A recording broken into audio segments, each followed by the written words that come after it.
chat if you want to. Oh, yeah. Hey YouTubers, it's Dave here at the Home Server Show. This is a YouTube video. Now I know that you probably surfed in and found this.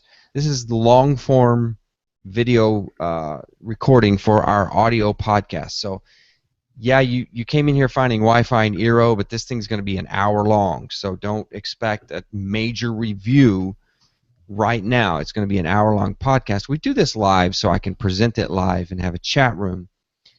But we pull the audio off of it and record that and put it out there as an audio podcast. So visit me at homeservershow.com and you can grab the audio podcast, and you can also check out the forums that's available there. So Hey, you don't need me to record on my side, right? no, I'll grab it here. Don't worry Okay. about it. Don't worry about it. All right, I'm ready. Chat room's ready. Close that. We're just going to have a loose conversation about eero, getting it up and running.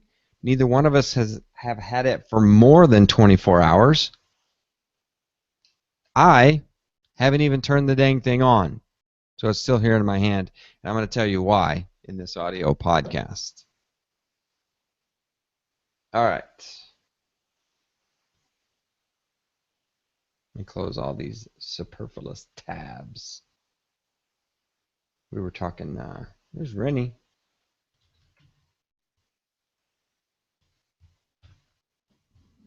Rennie P. All right, let's go live on this.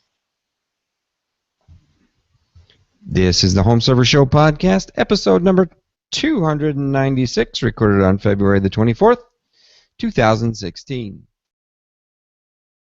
Welcome back to the Home Server Show. I'm your host, David McCabe, joined tonight by Mr. Jose Ortiz. He's helping me out because Jim is on death's doorstep. He is not feeling good, so we gave him the night off.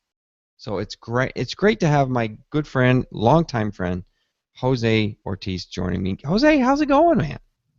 It's going well. Excited about eero. Excited about all these mesh solutions that are all of a sudden coming out. I know it. It has caused quite the uproar in the forums. Either people love it or people are still pretty skeptical about it. So we're going to try to hash all that out here on Home Server Show podcast. Now, don't forget, we are a member of the Geeks Network. Head over to thegeeksnetwork.com and check out all the good podcasts and forums available to you there. I'm going to plug Jim real quick because I always keep it in the back of my mind, like some of the best podcasts I've ever heard, right? And I do it annually. I should publish this. Last week, Jim put out one of the best podcasts I have heard this year, Home Gadget Geeks. He was talking with the CEO and chief inventor of Ring. So Ring.com. Think about a Wi-Fi doorbell that when the doorbell rings, you check it out on your phone, and then you're able to see who's at the door, and you're able to talk to them. You could be at Disney World, and you're able to talk to the person ringing your doorbell. That is cool. Now, Jose, I know you're a podcast fan. I kind of putting him right behind, like, my favorite episode of the year is it's I don't even know if you're gonna know this, is Roderick on the Line. It's John Roderick and Merlin Mann. They have a podcast, and they put out a show a month or two ago talking about a cross-country trip in an RV, and it was just freaking hilarious. I love that podcast. So Roderick on the Line. I'm trying to, I don't know if you can see it here. Merlin Mann, he's pretty funny too. You've got to listen to this podcast. You go back and get it. It is hilarious. So, just for Jim's ego, I'll put Jim's show number one. How about that? And check out Roderick on the Line. So that's the Geeks Network, thegeeksnetwork.com. We've got Jim did Ring.com CEO. Scott Compton over at Smart Home HQ did a Ring install. And I've got the HomeAutomationForums.com. We've got everything covered. It's a blast to be a part of this network, and I'm really proud that we are. So follow me on Twitter at McCabeIO. Follow me in the forums, this very forum, homeservershow.com/forums. And don't forget about the new and improved YouTube channel. There's a couple of, actually not a couple, but there's an eero unboxing out there on YouTube. YouTube.com/David McCabe, or you can get /HomeServerShow. I think they both go to the same place. Okay, Jose, before we get going, I've got a couple of pieces of news. And I'm just going to start with Seagate. Now, this is storage news because we're still a storage podcast. We do get into a lot of networking. But Seagate, as of February 16th, this may have changed. I don't know. But they're now shipping the world's densest mobile hard drive with up to 2 terabytes in a 7 millimeter form factor. Now, think about that. You may have to dig around for a ruler with millimeters on it. Let's ask Google. 7 millimeters is how many inches? Google says 0.275. 2 terabytes Seagate is putting in a 0.275 of an inch. That's unreal. That's unreal.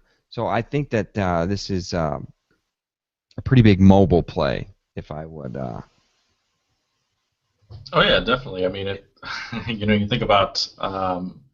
Obviously, I think we've gotten used to seeing it on PCs. The just terabytes growing and growing and growing. But phones.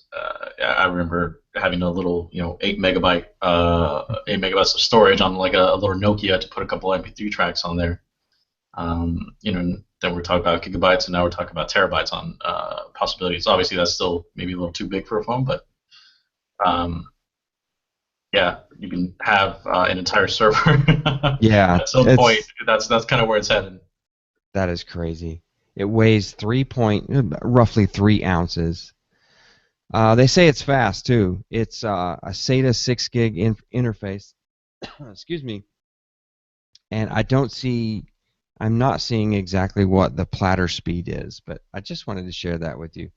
2 terabytes in that dense of a space, that's unbelievable. I love it. Imagine if we would have had those back when iPod was still around. Oh, remember your first iPod, how thick that thing was? It felt good though. You think about it, you pick one up now and you're like, wow, this is dense, it's heavy, it's thick. Yeah. It's good. This is good tech. Yeah. Yeah. And now they're just, I mean, I would still like not an iPod, but an MP3 player with a good amount of storage on it. It's 120, 160 gigs, just to carry my entire collection. For when you're traveling, obviously you don't always have access to streaming services or. Yeah, well, think about that. You could do an iPod that you could like plug into with your earbuds, and then maybe also make it Wi-Fi, so you could connect to it with all your phones and stream movies from it. I mean, it's 2 terabytes. Yeah. So someone make this happen. Jose and I just founded a Kickstarter, so I think we should get the royalties off of this. Yeah. Hopefully we'll deliver quicker than eero. Yeah, exactly. Okay, last piece of news. I've got a couple more, but I think we're just going to move on. This is mind-blowing. This is mind-blowing. It's going to bring back a lot of memories, and I think some of you are even going to be upset. Slysoft software is located somewhere in the islands. I don't know where they were pulling this off, but they made a product called Any DVD. Way back in the day, you would buy any DVD and you would use it to rip all your DVDs, and they came out with Any DVD HD. You'd use it to rip your Blu-rays. They have announced they are closing shop. Done. Finito. So Jose, did you ever use Any DVD or some of they had cloning products too? Yeah, and actually, I owned I think a couple other culling products, but yeah, I loved any DVD. Bought a lifetime subscription years ago, maybe like 10 years ago, something like that. Um, and I loved it. I mean, it was great, right? Especially back when the idea of being able to rip your DVDs and have them as part of your media center and all those plugins started coming out. It was awesome, and it really sucks to see them go. Yeah. So if you go to sliceoff.com, there's not even a web page. It says, due to recent regulatory requirements, we have had to cease all activities relating to SliceOft Inc. We wish to thank our loyal customers, clients, for their patronage over the years. They're gone. I mean, they are just gone. Yeah, and for anybody that had a lifetime subscription, I think you're still going to be able to have some use for it, but obviously without the updates, there's going to be kind of new disks with new encryption out there that you're not going Mm-hmm. to get past, and I think some of the newer ones. I was reading through the forum post. They had a list of kind of what requires the actual database connectivity, the online database connectivity versus what's built into the software itself. So they're already talking about being able to connect via proxy to some of the IPs and whatnot to get it, to continue to have it work for a little bit longer, but that's only going to work as long as they maintain the servers up. So. Yeah. Well, the funny thing is I just looked back through my Gmail account where I used to get the SliceOft updates. If you were a customer of this, which I was, I didn't say that. I bought Lifetime as well. This goes back to Windows Home Server version 1. I used My Movies to plug in My Movies, paid for that, paid for this, paid for SliceOft, and I ripped my DVDs. That's just what you did. Mhm. I'm just keeping a copy of my own stuff. I'm not looking to break the law. Um, February 15th, just 9 days ago, they sent an update out uh, to any DVD HD. New Blu-ray support for discs, new DVD support for discs, and all kinds of little updates and crash fixes and stuff. Yeah. So that's a sad day, but somebody got to him. Somebody Yeah. got to him, Jose. Because you don't close Yeah. shop like that and pull your website down without, some stuff going down. Yeah. I mean, I just did a quick search in my Gmail, and yeah, I found my receipt from January 17th, 2006 Wow. is That's when I awesome. did my lifetime subscription for $39. So this is before they jacked up the price to like 100 something. Yeah, you beat me. I paid like $80, something Yeah. like 80. It Mhm. was well worth it. I mean, worth it. Oh It was yeah, well yeah, worth it. Yeah, absolutely.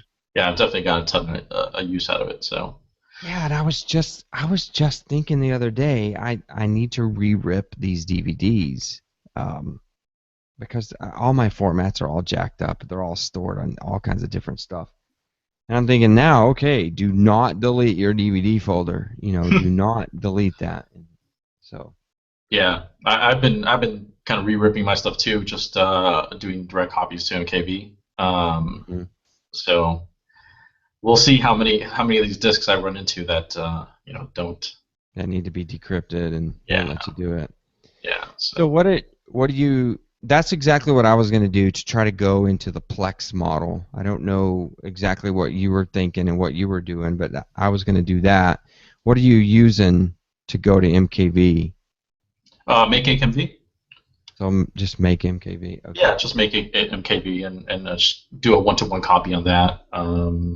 I keep I select the audio tracks that I want. I keep English subtitles as well as Spanish subtitles because eventually I want to put them on the server. I have my parents' place hooked up with TiVo's, and now that TiVo has Plex on it, I figured it'd be a good way for them to kind of be able to go through the movies and like my dad prefers to see them in Spanish, so I keep the Spanish track and Spanish subtitle, and that's about it. Get rid of everything else. Yeah, that's good. I'll look into it. I'll definitely look into it. I need to do that too. I really just need to dump the entire folder, but I think that maybe I'll put them all on like a hard drive and kind of archive it. And if I run into a disk that gives me trouble, then I can go back to it and then I could convert it, do Yeah. something like that. And Make HMV actually has its own decryption built in as well, and it actually recommends that if you have it specifically says if you have any DVD, disable it. Otherwise it could run into conflict with what we're doing. Okay. So maybe those disks that any DVD isn't able to decrypt anymore now that the servers are offline. There's that. There's also like DVD Fab out there, and I think Yeah. Reclock. So there's other things out there, but I think any DVD was kind of the champ. That thing kind of started it all, and it made things so easy. And it's really sad to see it go. Yeah. Well, maybe we should be on the lookout for Make MKV. I don't want the feds to get all over them too. All right, so I got that from the missingremote.com site. They're also a member of the Geeks Network. That was written up by Andrew Van Til. Used to meet Andrew at CES quite a number of times, and I did not see him this year. So rest in peace, Slysoft. Hopefully they'll be back in some way, shape, or fashion. I don't know. I think that maybe we should just like kind of jump straight into the eero and the Wi-Fi thing. Let's do it. Do you wanna do the rundown? I don't know how you came across it or purchased it, or did you wait as long as I did? Obviously, you're a I think so. a backer, right? Yeah. Go ahead. Just give me the story. Let me see. When did I buy it? Here's. I don't even know if I kept the email. I archived some emails. I delete others. I don't. Yeah, I think I bought it a year ago. So looks like I bought it in February of last year. Okay, there's my pre-order confirmation email. I remember I bought it the day before the cutoff stopped. So this is February 15th, 2015. Okay, so you did the exact same thing I did. Yeah, that's the date on mine too. Yeah. So it was like, let me go ahead. And I came across it on tech sites. I don't know if it was Engadget or The Verge, one of those. Looked at it. I had already been using Ubiquiti. I had tried using. So at my parents' place, they have a much bigger place than I do, but I had installed DDWRT on a bunch of old D-Links and set them up as access points to a main Nighthawk. But the problem with that was that sometimes it's the same SSID, but some devices wouldn't really be able to kind of hop from one access point to the other automatically. Mm-hmm. So you have to kind of disconnect and reconnect. Still had dead zone, so yeah. I had looked into Ubiquiti and actually bought a couple of their Unify products, but they weren't really working the way that I wanted them to. So when I saw eero pop up, I'm like, wow, this is awesome. So I ended up buying 3 3-packs. Wow. Yeah. So I got 3 3-packs. I figured one for my place. I think 2 is going to be enough to cover my place, and then the other 2 for my parents' place. And wow. And that's gonna go. But if I was buying that much, I would email them and say, "Hey, I just dropped $1,000 on your stuff. I better be getting it early." Yeah. But yeah, I mean, I was excited, and obviously, I think I was kind of expecting the delays because it seems like every single product that rolls out this way, it happens with, right? Like I vowed to never back a Kickstarter project again or any type of thing like this. I have taken the same vow. Yeah, but in this case, I was excited about what the product was. I like the idea behind having a mesh network. I didn't know about OpenMesh until like a few weeks ago that PC Doc mentioned it. Otherwise, I think I would have just gone that route. I probably would have too. If I hadn't purchased, we would already be running OpenMesh here. No. Yeah. But I think what got me to pre-order the eeros was the price break, right? I mean, it was half off. So right now these 3-packs are $500, and I don't even remember how much we got them for, $300, I think, or something like that. We got it for $300, yeah. Yeah. So it was well worth the savings, especially because I knew I was going to need multiple 3-packs. So. Yeah, I'm quite concerned actually that I'm going to need an extra one, and a single is now $199. Mm-hmm. During the pre-order, they were 125. So I really hope I don't need an extra one. Yeah. Well, let me Um, know. I mean, I might, depending on how things go, I don't know how many you're gonna need, but I have nine, so you I have might nine, so I you might might have a have one. spare. I will definitely take it off your hands for a good price. Um, so we're talking about mesh Wi-Fi, and I'm running the Ubiquiti system as well. I'm running the cheap 2.4 gigahertz system. Amazon, you can find it anywhere. You just search for Ubiquiti with an I, and you'll find the 2.4 gigahertz system. It's 3 access points, and it's 198 bucks, I think, right now. And it's really cheap, and that I was all over that when I found that the first time. Like, oh, 200 bucks, 3 APs, roaming, let me have it. And like you, I ran into troubles, and I've had some devices, Jose, that they see all 3 SSIDs, and you pick one, and it's like, okay, it's the one that's like 5 miles across the house. And it's like, so different devices act in different manners to this thing. Mhm. I've had nothing but trouble with Nexus devices and the Ubiquiti 2.4 gigahertz product. If I try to connect my Nexus 6P to that, it will not. It will not connect. But yet, I have a little $30 to $50 access point from EDI. It'll connect to that all day long. And my Nexus 6 was the same way. So I don't know if it's my Ubiquiti product, or if it's in the product line, or if I need a firmware update. I haven't even looked at it in forever. Heck, I'm not even running the software anymore. You don't have to run the software. Yeah, you don't Yeah. necessarily have Um, to. Yeah, well, the software is one of the biggest reasons why I didn't like it. Right? I was like, man, it's Java, It really? was Like, Java. Yeah, that's why I don't have it turned on, because I don't yeah, want to have to load Java on anything.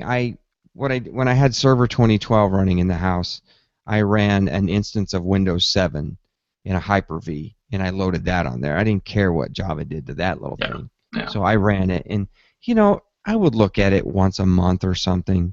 I I didn't I didn't look at it a lot. I didn't load my blueprint diagram. I don't need to do that. I yeah, don't.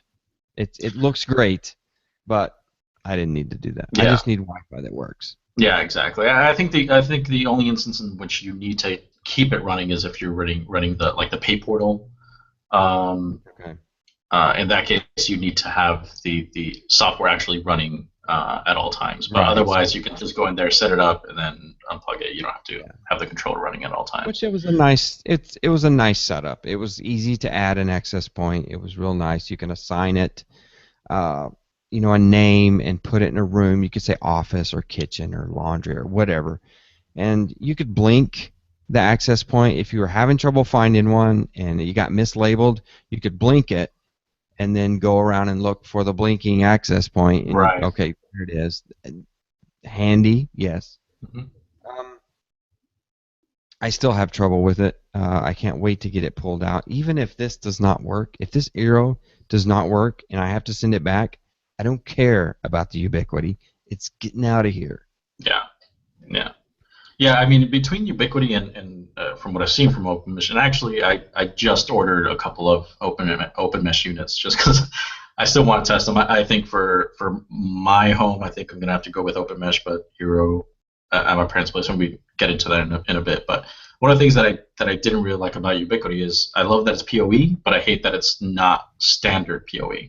Yeah. Right? Like you have to buy their proprietary switch and their units, unlike OpenMesh, their units do ship with an injector. But if you want like a switch, or you want to, for whatever reason, I don't know, you lose the injector or something like that, it's proprietary. So you can't just go and buy a standard 802 AF injector or switch and plug it in. So there are a lot of things about Ubiquiti that I think made it great, but there's also a lot of things that made it not kept it from being kind of like the best choice out there. Right. It's like on one hand it's PoE, which is fantastic. I mean, yeah, and then the other hand it doesn't follow standards. Mhm. So, yeah, in my switching closet downstairs, yeah, there's 3 bricks stacked up, which sucks, but at least it's there. I do have them put into a UPS. And I was just writing a post today, Jose, where I was talking about that was one of the pros about it was I love that the fact that it's PoE. And there was a time where I was sitting doing work just with my laptop and the power went off and I had no idea. Because my router's under UPS, the internet connection is UPS, the access points, the phone, everything, Yeah. all my servers, everything was up. And I didn't need anything. If I had to reheat my coffee, I'd be in trouble. But I had the internet. Yeah. Yeah. Um, Now we're getting into the eero. They did promise it. First promised it summer 2015. That's why I bought it. Yeah. If they would have said 1 year, I probably would not have plunked down.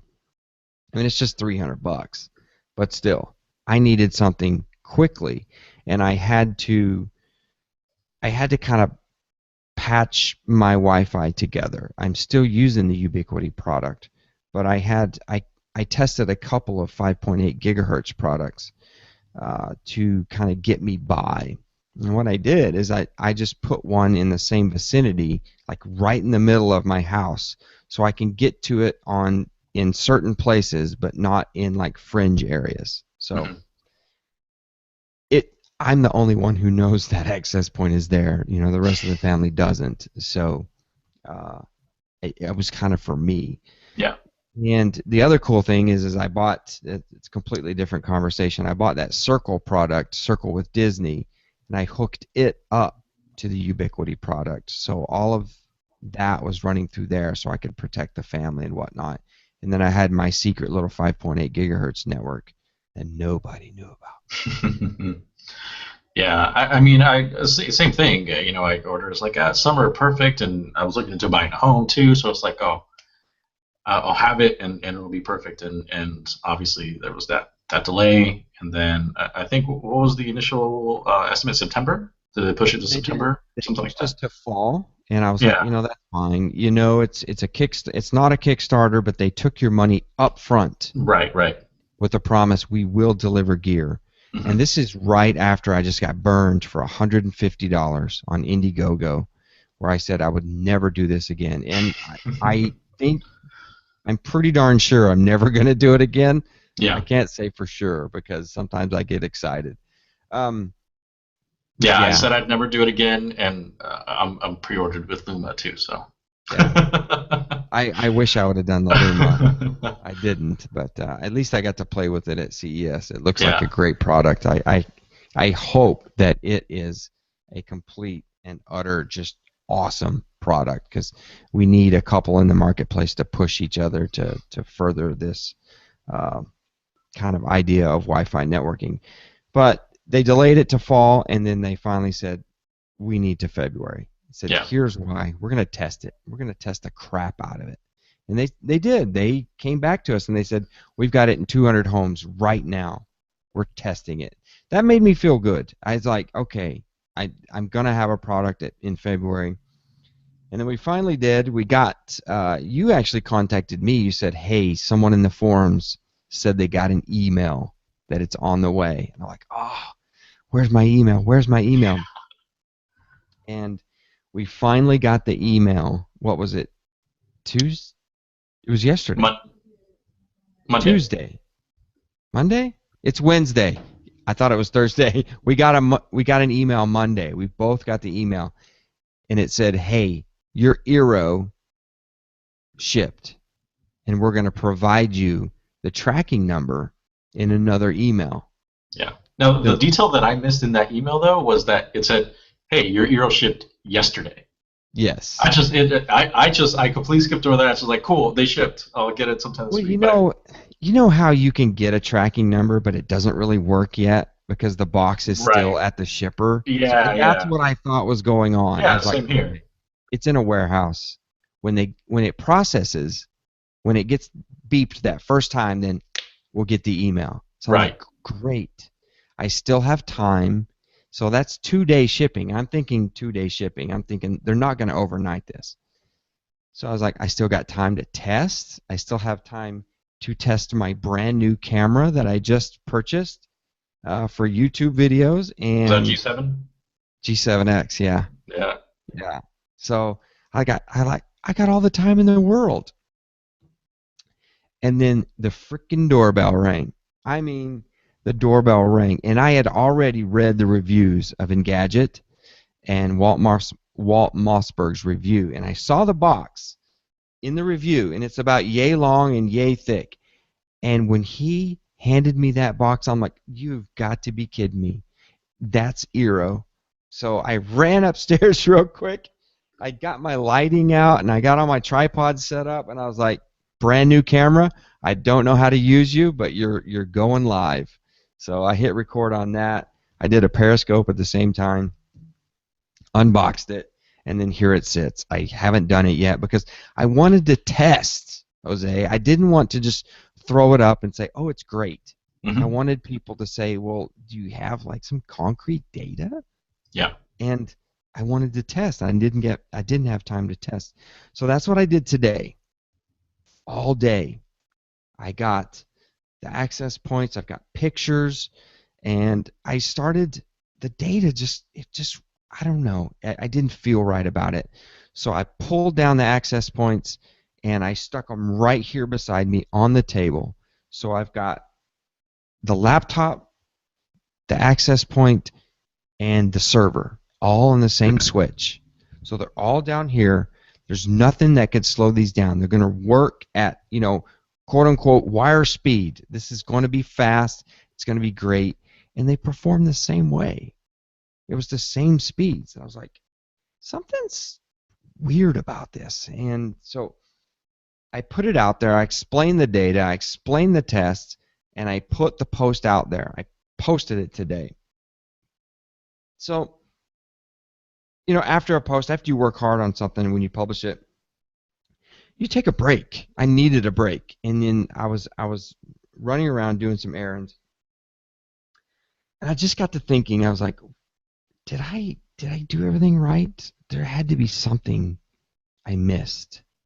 I'm second guessing myself, and I was like, you know what? I had Wi-Fi trouble with my Surface Pro 3.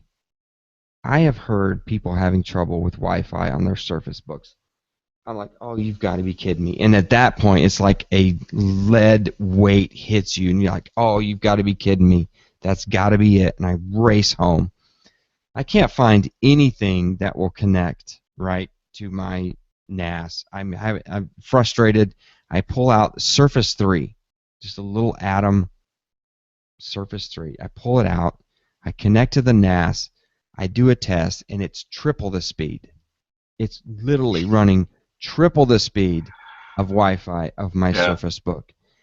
I close the cover. I'm like, I'm cursing. You've got to be kidding me. I had to pull the post.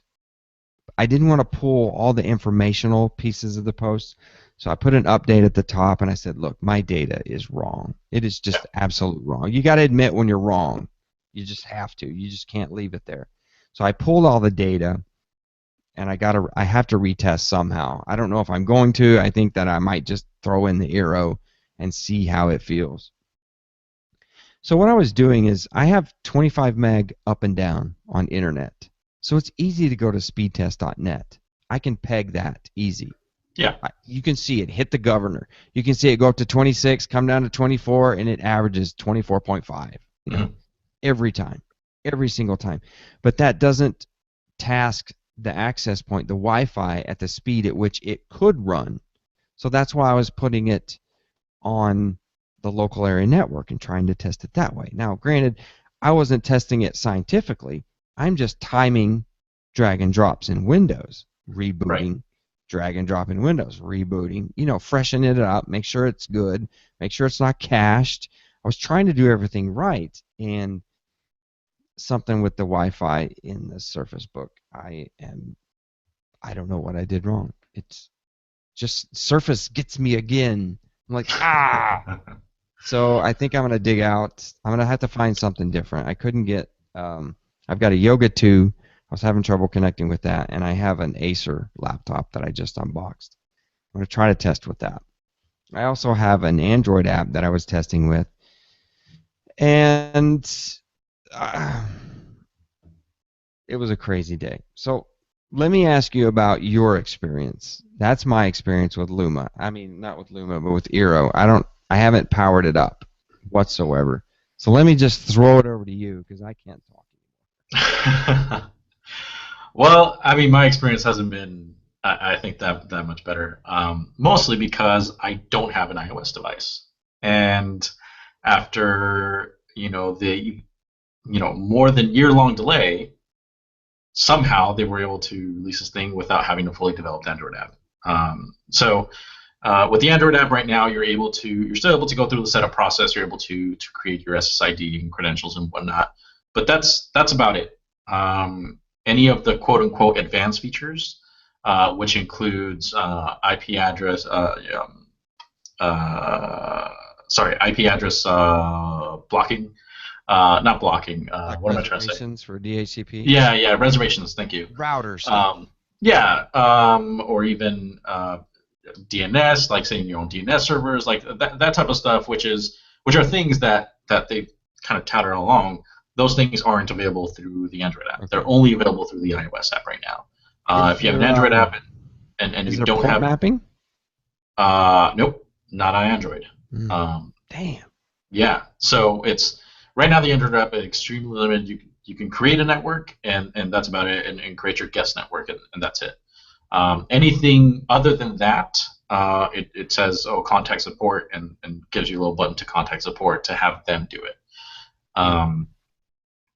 So I wasn't able to do much. As soon as I got them, I just kind of set them up. Luckily, I had a buddy that came over who had an iPhone and was like, hey, do me a favor, download this app real quick.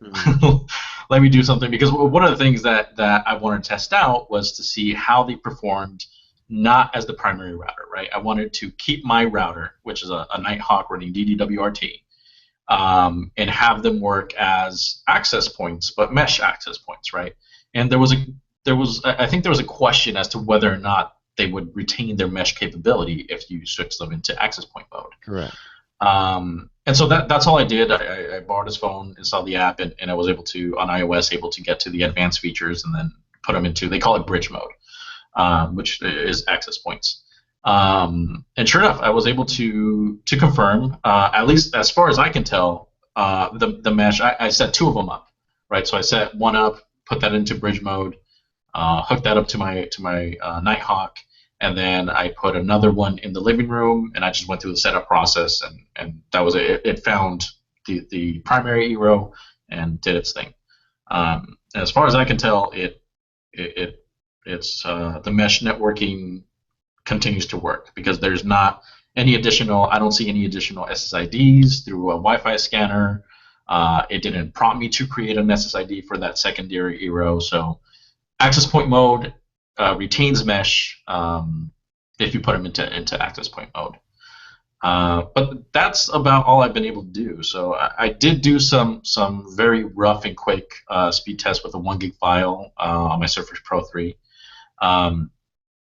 So using, and I actually did see improvement mostly in terms of the advantage of the mesh network, right? So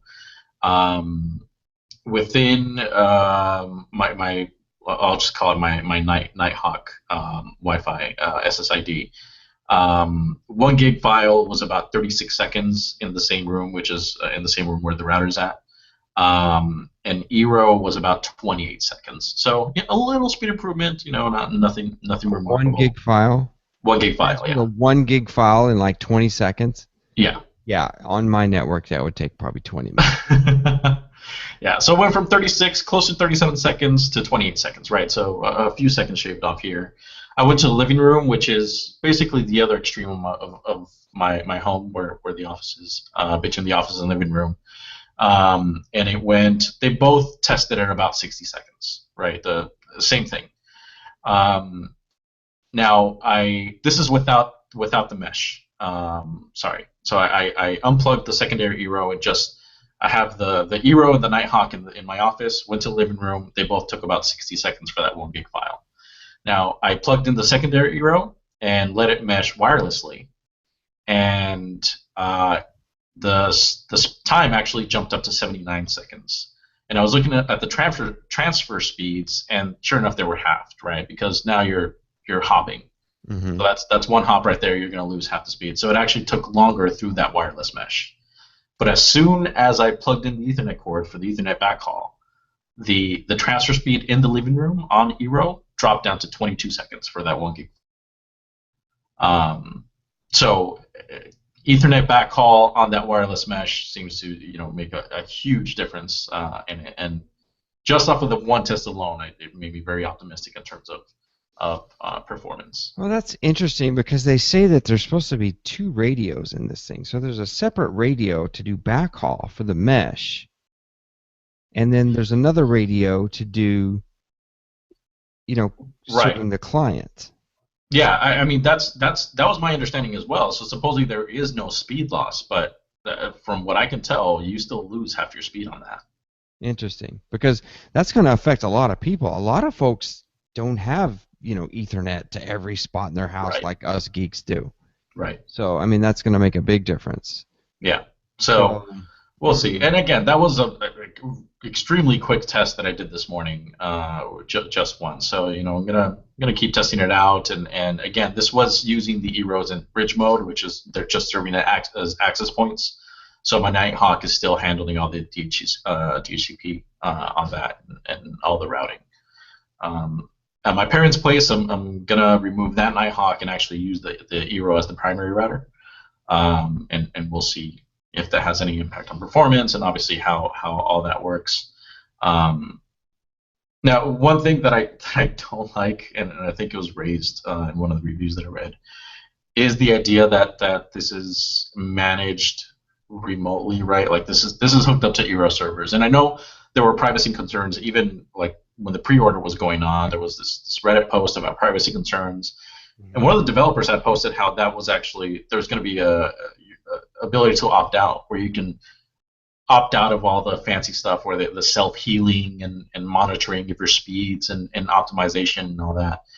And that's one of the features that isn't there. As far as I can tell, there's no way to say, you know what, never mind, I just want to manage this locally. Right. Another thing, you can only manage it through the app, right? There's no way to connect to it directly, which I know in the forums was one of the big discussion points on Luma, which was like, I know it's you have an app and everything, but I would love to be able to just connect to it directly.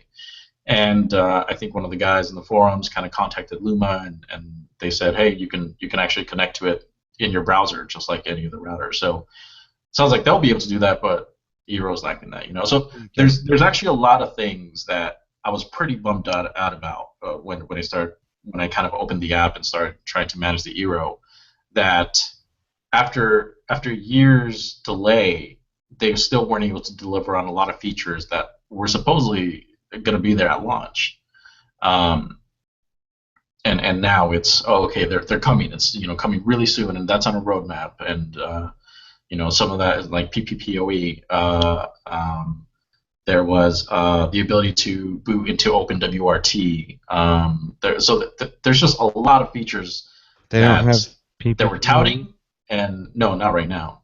They don't. I mean, no. I don't know how many ISPs still use that, but that's a right. Well, any DSL users out there who want to use it, probably going to need that. So there's a lot of stuff that was promised, and it makes me think like, man, you guys. So what did you delay it for a year for? It's how far behind were you that all these features are still kind of on the roadmap and not out there? And for that reason, I think, or VLANs, that's another thing that isn't available right now, other than the guest network that's there. So for those reasons that I mentioned earlier, how I don't think it's going to work for my setup at my home, but it should be okay at my parents', is because a lot of those features aren't there. And I was really looking forward to testing OpenWRT on it, even though that I think will lose the mesh networking capabilities. But again, if I have one running OpenWRT and then the other one's running as access points, it's not a big deal. So, there's just a lot there that was disappointing for me. Yeah. So, I mean, a couple of things. let's start with just app access. I'm a proponent of getting into it with a web browser, but I have used an Apple Airport Extreme and Airport Expresses for so many years, and you get to them via an app that is on your Mac or your Windows PC. So that doesn't bother me. If it's rock solid, it doesn't bother me. If it ever hiccups, if that app or that eero ever doesn't connect or hiccups and you have to reboot it, then yeah, I'm going to want to throw it up against the wall, which is never, I can say that wholeheartedly, has never happened with an Airport Extreme that I use. It is limited, but it's one of those Apple limitations, right? They take away things that, oh, you don't need that. You know, we're Apple. This is what you need. So no, give me everything in the app. Just make it rock solid. I'm a little disconcerted about that the Wi-Fi mesh. I don't like that. That really raises a red flag for me if it does half the speeds as it goes down the network, because you could be on the third AP and just crawling if it's having to jump. That's what they sold us on with eero, is there's no speed having. It has a separate radio. It hops and it will get there if you don't have a means of hooking it to Ethernet. Now, I do need to add a caveat to that, is that I didn't run through like their. First of all, eero tells you in the app, like, hey, give us about 24 hours so that it optimizes itself, right? So it knows kind of where it is. Okay. So, I just plugged these in this morning, so maybe it's still doing its thing. The other thing is I didn't actually measure like how far apart I put these things, so it could be placements as well, right? There's obviously like ideal placement, but it's not. I think they recommend 40 feet, and I don't think it's that much more than that, for it to be that big of a performance hit. Yeah, there's a topic on their webpage. I can't remember what it was for X amount of square feet, like 4,000 square foot house. I think they're recommending 4. Yeah, I think they recommend 1 for every 1,000 square feet. Yeah. Yeah. So I've got 3. I'm covering more than that, but I've got it where it's kind of like staggered how I'm going to do that. And my hope is, and I'm kind of second guessing this right now, but my hope was, after I saw that you were able to put one in bridge mode, I was hoping to do that and to have that first mesh be way far away from my router. I don't want it anywhere near it, right? I need it out here where the action happens, because my router is in a basement. Mm-hmm. I don't need Wi-Fi down there. I don't need Wi-Fi all around all of my heating ducts, because that's where it's at. It's in a huge metal room, and that just would kill everything. It'd be paying way too much money to have an access point down there in the metal room. Yeah. But now I'm almost thinking maybe I should hook it up as a router and put it down there as a router. And then put the other I think for a lot of people, having it as your primary router, I don't think will be too much of an issue. The features that it does have in terms of IP address reservation, like it has the basic features that you would need on an everyday basis for your router. I don't like that it's limited. That's another thing. It doesn't have an ability to create multiple SSIDs. It's just the primary SSID and then your guest network.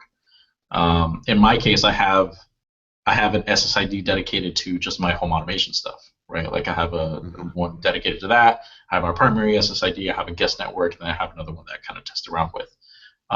So being limited to just the primary SSID and then the guest SSID is a huge limitation to me. But most places are fine. They just need that one network. And I'm gonna head over to my parents' place sometime this week and replace all those access points and set it up over there as a primary router. I'm not expecting too much of an issue there. I think it'll work fine. But for anybody that's looking for, just those, little extra pieces that a lot of the high-end routers out there give to you, like for example, like running a VPN client or even a VPN server off of your router, um, MAC address blocking, that type of stuff. eero just doesn't have it right now. Hmm. I I need to be patient, Jose. I need to be patient because I know these are things that are finishable, buildable in software. Yeah, And yeah, so they are a little behind. They have got to be a little behind. yeah. The reviews came out fairly positive. The Engadget review looked good. Hmm. The Walt Mossberg review looked good. The guy from CNET, definitely did not like it. I think he was seeing some of the issues that you were seeing, Jose, and that may give us a concrete answer of it may take some time for it to like heal itself into a real mesh network. Because if you look at his videos, he's got them all three sitting on a desk, and he's in the same room with it doing speed tests. And I'm like, Yeah, I mean, that's not who going to. knows? Yeah, who knows if there was like a separate lab where they tested it and that was just for video purposes. Mhm. But yeah, I think that I had a lot of issues with the way that review was written and conducted, what was in there, and I think a couple of the folks in the forums kind of echo my thoughts on that uh, it talked about price, right? Like, oh, it's pricey. You can get three ASUS routers, top line ASUS routers for less than that, and then run them as access points. Like, well, you're missing the point of eero, which is the mesh, right? It's like, yeah, you can run these access points, but you're not going to have the mesh network, and you're going to have to, three separate networks essentially. Um, Especially if they're just routers, not even range extenders. So there were just a lot of little things. He didn't really go into the mesh aspect of it. Um, there were just a lot of little things that were off, and I think he was judging it as a router uh, rather than what solution it's purported to provide, right? Which is that whole home wireless aspect of it. So yeah, I'm not sure what it is that kind of drove that view, but I had a lot of issues with that review itself. Yeah, I did too, and I looked through the comments, and the comments were like, yeah, little questions here and there. Nobody was taking him to task whatsoever. So that may have changed by now, but I do think that was a flawed review. Everybody else seemed to like it. Seemed to feel speed improvements. Hmm. Seemed to feel coverage improvements. So that is one of the things that my household lacks is I have found my Ubiquiti product is pretty good. It's pretty good as long as you're in the same room with it. Now I do have an older product. It's hard to kind of fault these guys. And that has been pointed out to me more than once that Dave, you've got the old one. Yes, I do. But it's 3 years old. It should work pretty good. It works good for 2.4. It's horrible at anything else because it doesn't have 5.8. It doesn't have AC. It doesn't cover hardly anything. It covers the room that you are in pretty good. But if I were to buy if I were to buy the Ubiquiti product and get the same amount of coverage, it would be very expensive. Now, I just read in my own forum, some of the guys out there are buying the AC. I don't know how much these things cost. I can't remember. I think these are the $300 access points. The Unify access point AC long range. So it's everything. I think this is the $300 access point because Hmm. I pointed that out to another poster today. They were like, I think this is too expensive, and I sent them here's one access point. It's $300. Okay, that's expensive. So, but these guys are saying this AC long range is covering a pretty good chunk of his house. So I know I have old stuff and it does not cover. So I'm looking to improve speed and I'm looking to improve coverage. Now, Surface Pro and Surface Book problems aside, completely embarrassed that my Surface Book is just, I mean, it's just walking compared to, the speeds that you guys are seeing. So I definitely have to figure that one out. Yeah, and I know price seems to be a big issue. Like even the reviews, right? It's like, oh, but if you want to drop, and then they use the 3 pack as an example because obviously that's kind of what Eero recommends. And Mm-hmm. $500, are ready to pay that much for better Wi-Fi.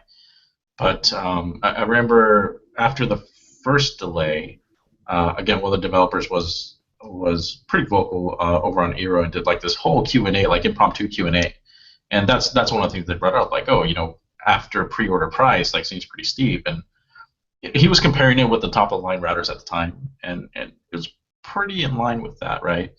And I mentioned I was going to order a couple of open mesh products to kind of test out at my place as well, and I was taking a look at it, and it's kind of in line as well, right? If you look at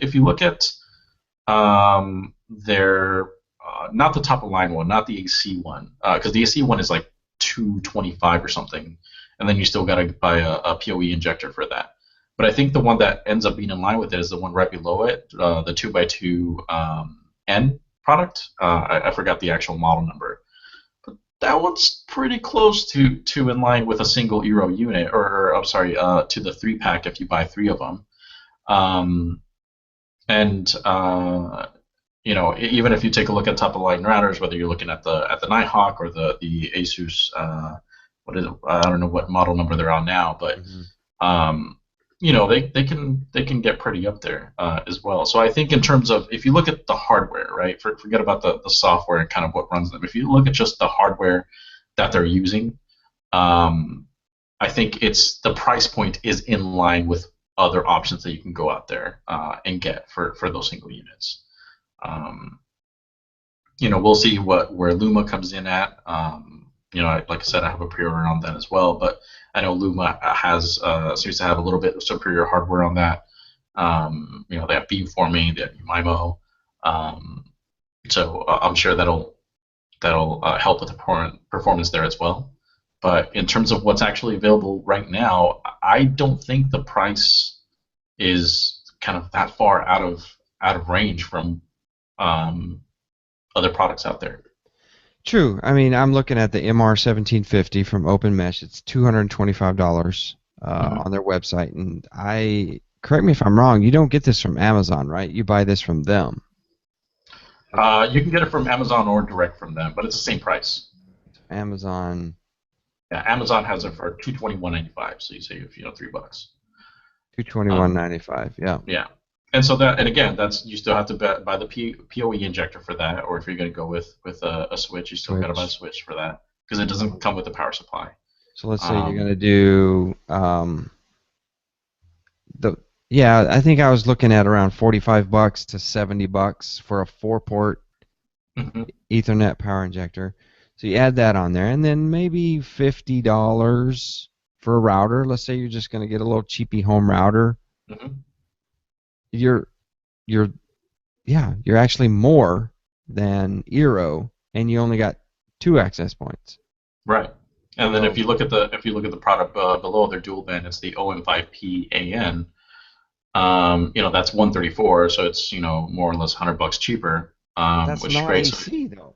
Yeah, it's not AC, but if you don't need AC, you're still around that price point when you compare it to the Eero price point, right? Because you still need the power supply, you still need the router, and then I know they also sell cases and stuff, which I don't think you need unless you're going to put it outdoors. But that starts to build up.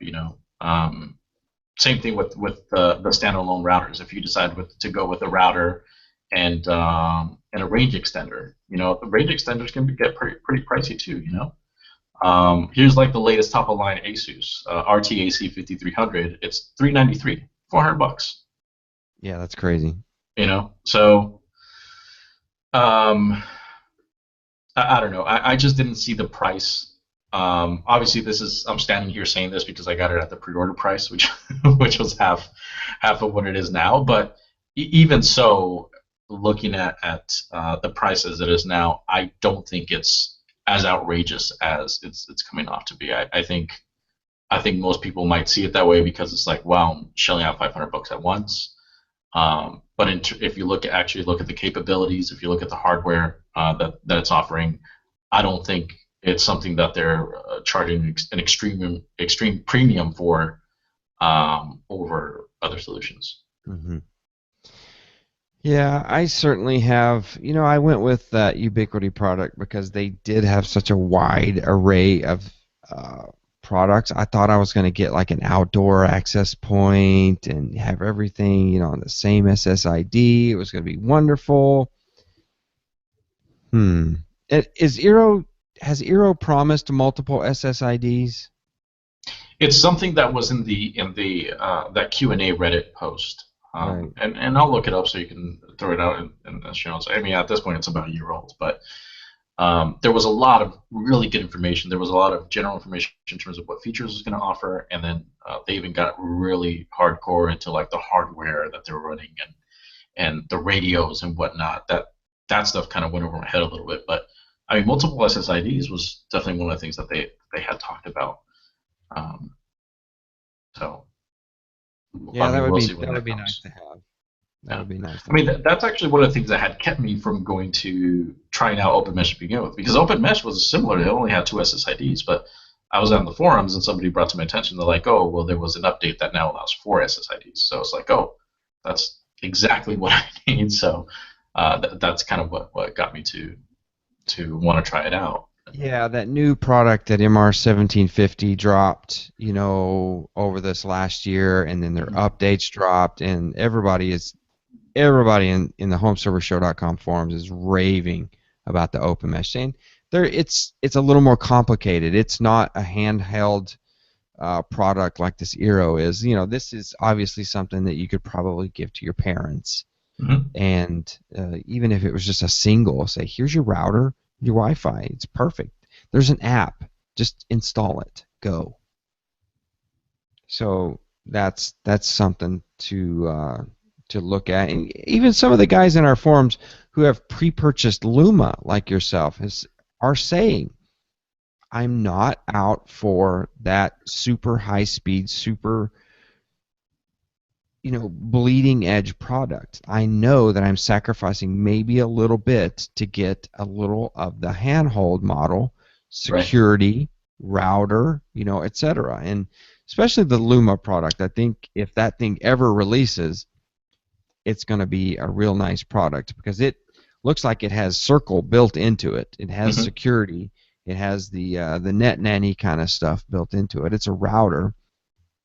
I've seen the app in action. I saw it at CES. Now, some of the features were disabled, and lo and behold, some of those features were advanced router features, like mapping ports, static IP addresses and stuff. I don't know why that's the last thing on their plate, but Yeah. there's I mean, there's been a lot of back and forth in the forums about Luma and kind of, well, their target audience is this, and this is why these features aren't on there. And I know I've been on the other side of that, where I think a lot of these features should be built in, because first and foremost, they're purporting to replace your router, right? So first and foremost, it needs to have the functionality of a router. I understand, okay, you can't run a VPN server off of it, or VPN client. I understand some of those, but like being able to get a block of IP addresses and reserve them, or like Ethernet backhaul, I know was a really hot topic about whether or not Lumen was going to have that. But I think with eero, the way it launched, and now showing what they launched with, I think Luma has a really great opportunity to take a look at what's there, maybe the response to it, and try to get kind of those features at launch. yeah, And so that's one of the things, right? Well, now the biggest disadvantage they have is that they're just not available right now. Where eero is. So hopefully they have this, whatever this additional time frame, and whenever it is that they launch, they use to kind of try to get to parity with eero. They they absolutely need to do that. eero has a 30-day return policy. Luma needs, in 1 week's time, needs to come out and say, here's our feature set. We've Mhm. burned this in. This is going on launch date. Launch date is X. Right. They do that, and they will secure their place. They'll probably secure their place with folks that have bought eero. If I like what they say, I might return this if I don't like it. Yeah. It's a great point you brought up. They absolutely have to do that. They need to get it in this 30-day return window, because people, even like me, are expecting a lot from this product. If it does not improve my home, if it does not improve my Wi-Fi, it's going back, and that's going to kill my wife. She's going to be like, "You waited a year and you returned it?" Yeah. I mean, She's I know just going that's to turn around and walk off. She goes, "I know you're crazy. You're just crazy." yeah. I know that's one of the things that came up in the forums as well, right? Saying like, oh man, I think a lot of people are gonna be disappointed with this stuff. And it's like, well, I don't know, but yeah. I'm not gonna say I'm fully disappointed yet. Obviously, I mean, I've had this thing for less than 24 hours. Haven't really even used it yet.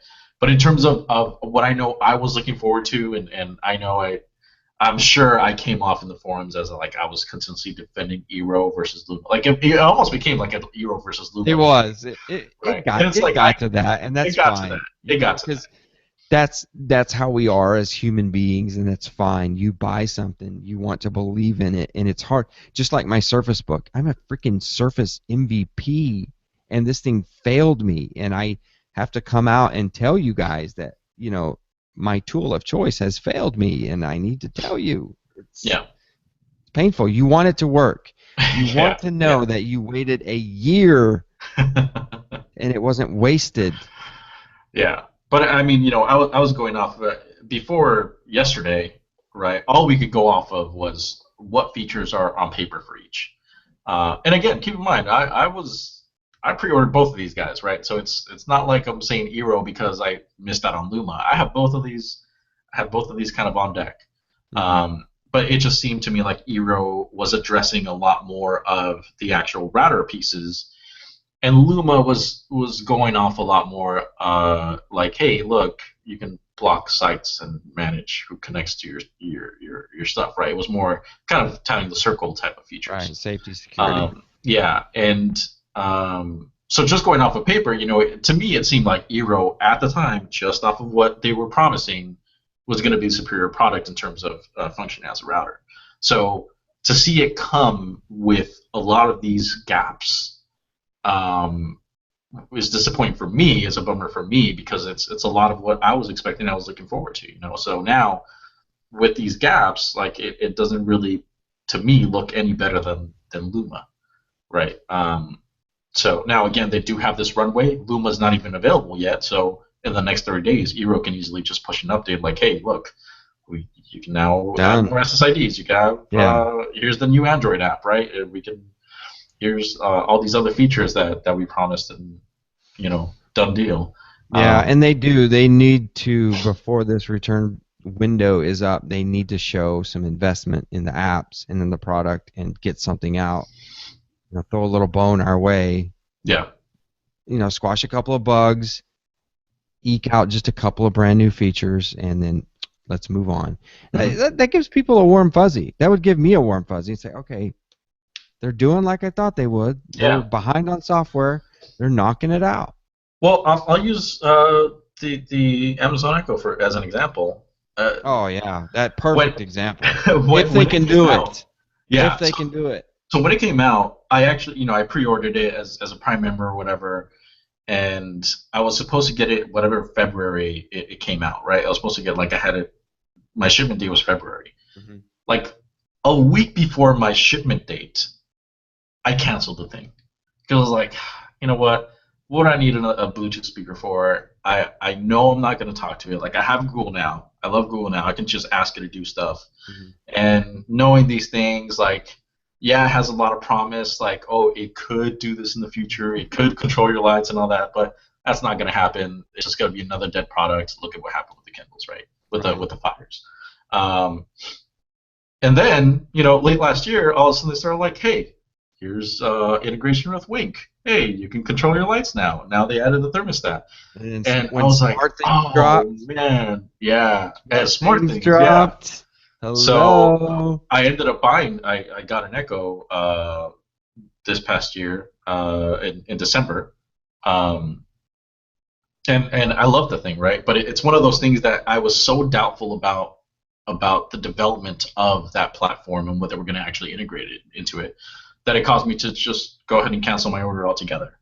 And now that I've seen kind of like, wow, they're committed, they're actually integrating stuff with this. Like now I'm thinking about buying two more to have like around the house. Mm-hmm. So if going back to eero, if eero can in the next 30 to 45 days roll out a few updates that introduces kind of some of these things and new features like, hey, we didn't even think about this, or even like enabling local control, right? Small little things like that. I think to your point, it can buy a lot of goodwill, and at that point maybe get people excited about this, and people that maybe were on the fence about it go ahead and jump in because like, hey, well, actually they are providing support for it. They are continuing to develop the platform, and this does have a lot of promise.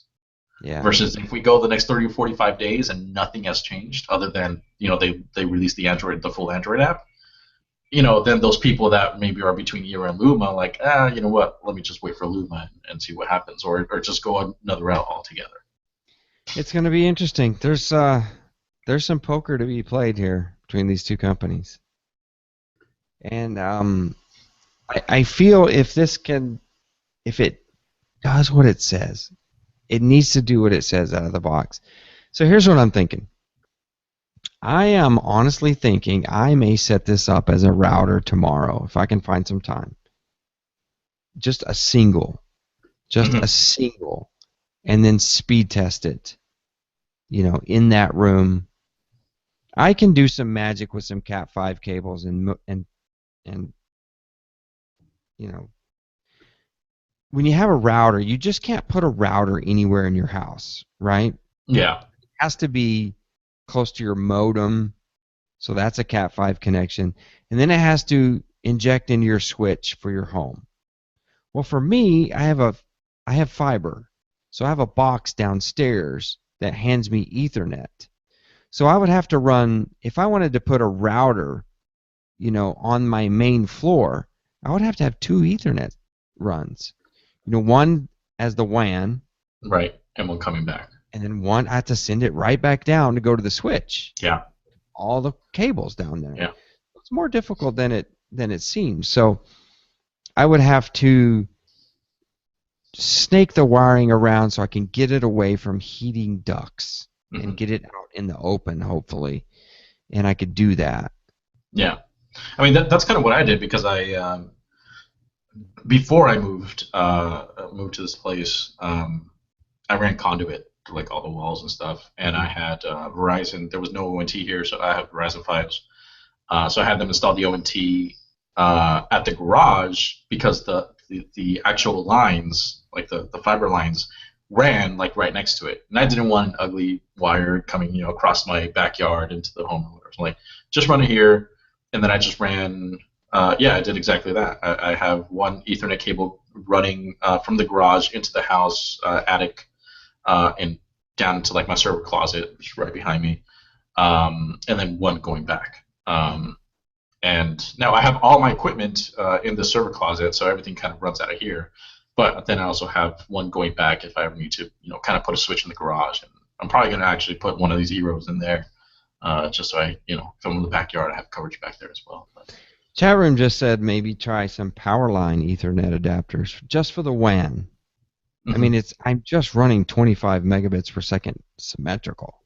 Yeah. That's all I'm running. So yeah, Powerline adapter should be able to handle that. I think it should keep up. Yeah. I would hate to see if it injected any latency. I would definitely want to check the pings to make sure there's no latency, but that could be done. Yeah. Yeah. So I think we've beat this dead horse. Like I said, there's a lot of poker to be played between these companies. can't tell you what I'm going to do if it doesn't perform well. I think that I might keep my router as it stands today and look at this open mesh product, even though it is more expensive. It's gotten Yeah, such good reviews. yeah. I mean, everybody in the forums keeps bringing up open mesh, right? And they keep saying, look, if you're looking for raw performance, it's going to be hard to be open mesh, regardless. And yeah, they're the price point is up there, but from the folks that have posted about it, they keep saying that even though it's a little more pricey, you don't need as many because it performs that much better. Like it's that much a high performance device. So It's the bomb. yeah, so I'm gonna look into that as well for my place. I think the Eeros I'm gonna keep for my parents, run it there. Luckily we have a nice 30-day window to test around Yes, with. absolutely. Keep the So box. yeah, Keep the box, kids. Keep the shipping container.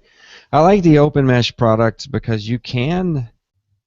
I've seen the little cases that they have, and I don't have it in front of me now, but they do have those little biscuit boxes that you can just hmm stick right on the wall. Actually, just plug right in, yeah. and that's kind of slick. I could definitely do something, outside and get some signal outside. Because I mean, I'm looking at, lighting up a garage, lighting up the back patio. I mean, I need some Wi-Fi in some certain spots, and I need it to Yeah. be good, healthy signal. So Yeah. I mean, ideally, you don't want to have to worry about where you are, right? You want to be able to walk anywhere in your home, anywhere outside of your home, in your yard, and not right, have to worry about, oh, I have a slower connection here. I can't, right. run full quality Netflix or something. And to be honest with you, I don't know if I want, you know, I don't mind a biscuit box, but I don't know if I need a wall plug at every location. Yeah. Yeah. I can't put this. I can't put it up on the ceiling. This Yeah. Yeah, shouldn't. that's one of the things that they talked about in that Reddit post, the launch one. Why How didn't you? they Why were didn't you looking give at. us a flavor? Yeah, exactly. I mean, that's one of the things that I love about OpenMesh, the fact that it's PoE, right? Because, like I said, I ran conduit to every room in this home, so it's easy for me to just, buy a PoE switch, a standard one at that with Hmm. OpenMesh, and just, not worry about having power anywhere. But for eero, they were talking about how they were looking into having some type of ceiling mount or whatever for the eero, but PoE is still not on the card. So I don't know how they're planning to resolve how you power that thing. Same thing with Luma. I was disappointed that neither of these were PoE, right? Hmm. Obviously, it's not a professional grade product, so maybe look at it and figure PoE is more for professional grade installations. Well, But it'd be a nice little feature. It's like how difficult is it really to just add PoE as an option? And to yeah, your point, a flavor, right? Just maybe you make it a separate SKU, yeah. for Give me a ceiling skew. yeah, Just for those watching at home, there is my broken fingernails, but there's the wall adapter. They do make on Amazon. You can buy an Ethernet injector. So in your switching room, you plug this in, plug it into the wall, plug this into the Ethernet injector, and then run that through the wall. And then at the wall, you have another little injector that splits out the power.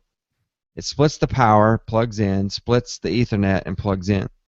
They do make that. I'm not yeah, saying that's the answer because you're not going to do that in the ceiling very easily, but you could. yeah, And the other thing is there are no way to mount these little yeah, devils anywhere. yeah. One thing I don't think we touched on is the actual eero, which I like the build quality is pretty solid. Oh, the build I quality is Yeah, fantastic. I love the bottom is rubber, The right? It's like rubbery that nice feel. rubbery. Hmm. Yeah, it's all, like the entire thing. It's not just feet, right?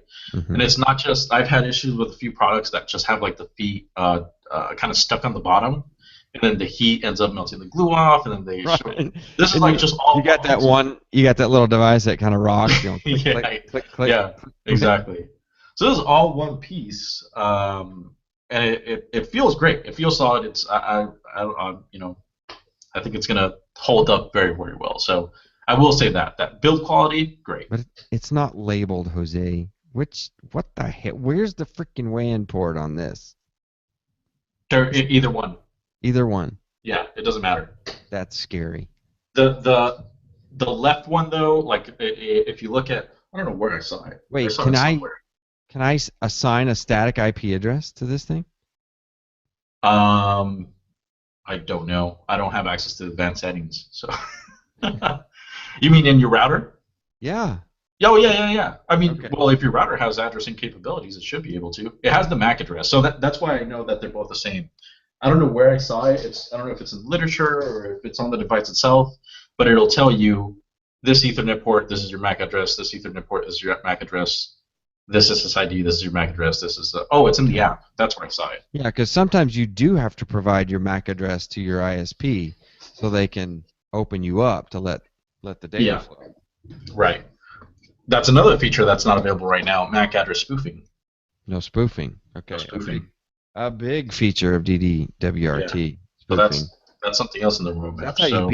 That's how you swap routers, is you just spoof it. That way your cable provider doesn't get mad. Right. Now, will any one of these three act as a router? Yeah, they're all identical units. So you can swap them in and out. All the units are identical. That's wild. So it basically detects if there's another eero on the network and if it's working as a master. And if it does, then it becomes a slave. If not, then becomes a master. Okay. And I was missing. I know there was also an option to add another network, so I think you can have multiple eros kind of serve as separate networks. So if you have a need for that, that seems to be an option. Well, there's your separate SSID. I don't know what you're coming. Yeah, I just need to double up. I just need to buy another 3-pack, right? Like 9 of these isn't enough. But yeah, these things are well built. It has like a glossy finish, which I know isn't great because glossy finishes can get scratched up, but it looks nice. It's not overly glossy, and then the bottom has like the nice rubber. Man, that thing's a beast, right? It is a beast.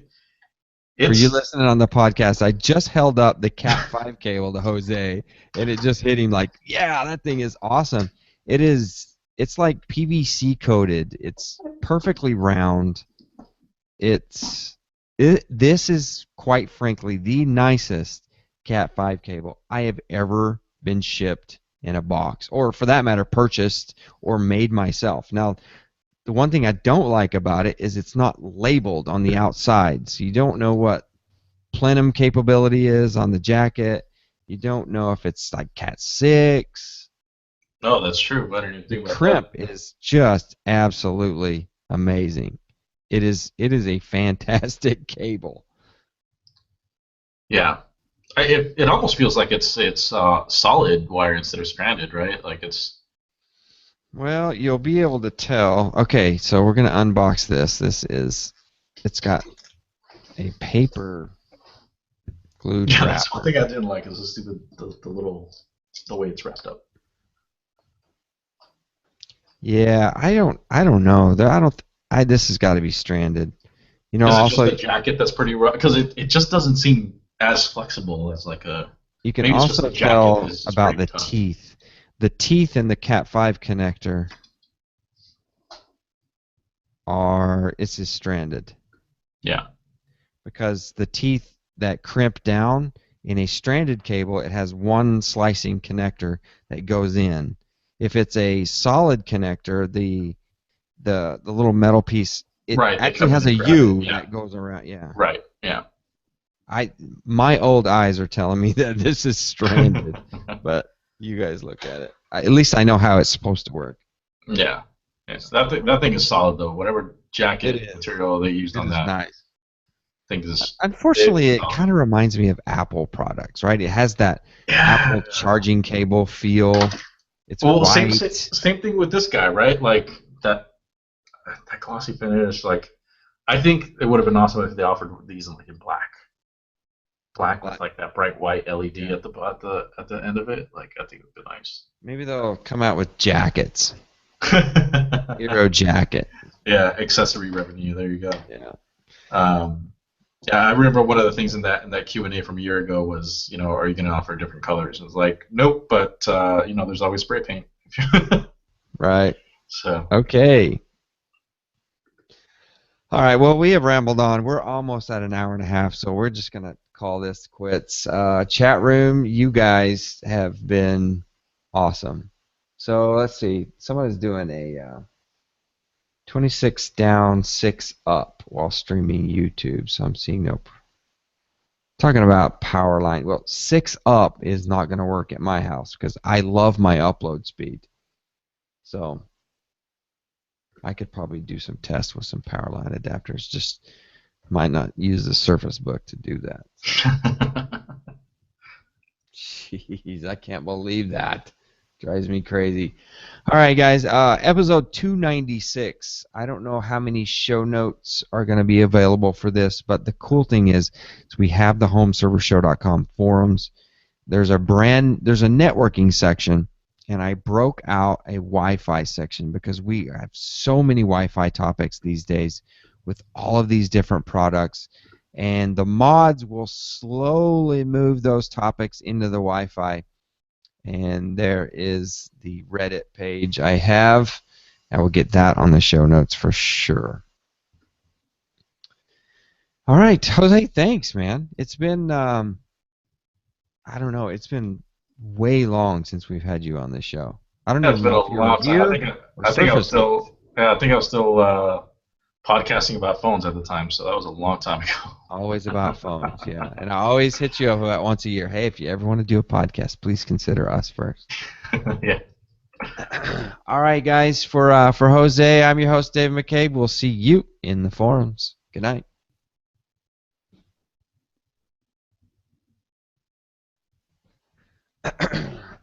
Shoot, I forgot to get all your particulars where I can find you, but I'll put those in the show notes. That's fine.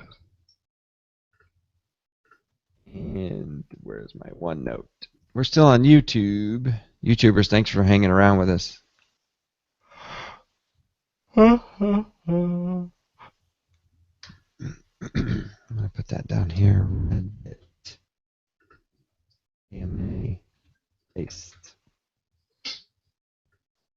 Yeah, so the first one is from like a year ago pre-launch, and then the second one is post-launch, where it answers a lot of questions as well. Okay, do I have the second one? I put it in the chat.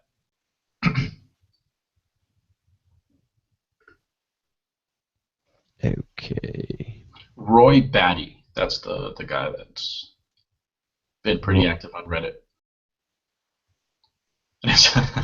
It's funny. Somebody calls out. There's one of the things on that thread where it calls out like, "Hey, if you have a good product, why are your developers what did have to like shill on the reviews?" Because I guess on the Google Play Store there was a review from this guy named Jason, and the review said something like, "Oh, I love this product. It's improved my Wi-Fi tremendously." And then it's like a developer for eero, and Nice. he's like, "Look, if you got a good product, tell Jordan knock it off." And the guy's like, Jordan says he's sorry. He's modifying his review to clearly know his basis. And he basically was like, "Sorry, we're yelling at them."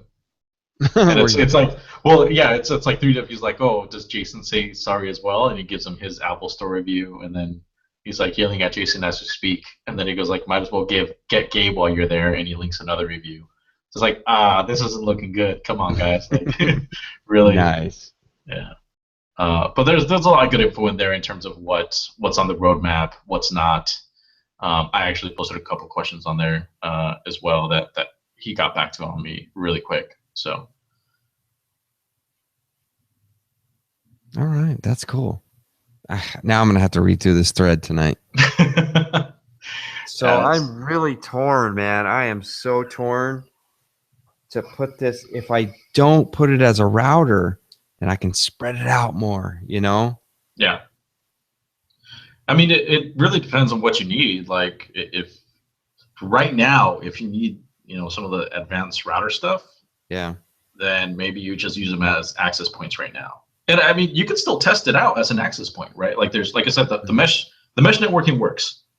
I just need to do some more testing on the wireless aspect, but I know the Ethernet backhaul piece of it works beautifully. So if you could just run them as access points for now, and then as they kind of, you can always switch it back to a router if down the road they, or for example, like, well, I think that the ports are available on iOS right now, but you could always use them as a router down the line. I'll probably fire this up on iOS. I've already got the app installed, and then I'll migrate over to Android if it'll let me. I hope that it lets me. Well, the other thing that you could do as well is just double NAT it, right? Just put it running as a router behind your existing router. Just do a double NAT, and that way you can test it out that way and see if it'll work for you well as a router, and if it does, you can replace it. I could. I mean, I absolutely hate doing that, but I could. Yeah. Well, you could DMZ it, right? You can, on your router, you can assign your IP address and DMZ it. Yeah. And that way you don't have to worry about the double NAT. I could do that. So, you know what the crapper of this whole thing is? Is I got to put it in a new house in about a month. So if I get it all done here, then I just have to move it. Yeah. So. Well, I mean, at that point, though, hopefully it'll be just a matter of plugging them in. Yeah, I hope so. So. All right, man. Thanks for staying up with me. Although, what is it, like 3 p.m. there now? Yeah, it's only 8. It's only 8. So. Okay. Yeah. Still got time for supper. Yeah. All right, man. Thanks a lot. I appreciate you coming out here. I'll see you in the forums. I know you're going to be out there. And you're going to write something for us? Hey, YouTube. Thanks, man. Go to the forums. Subscribe.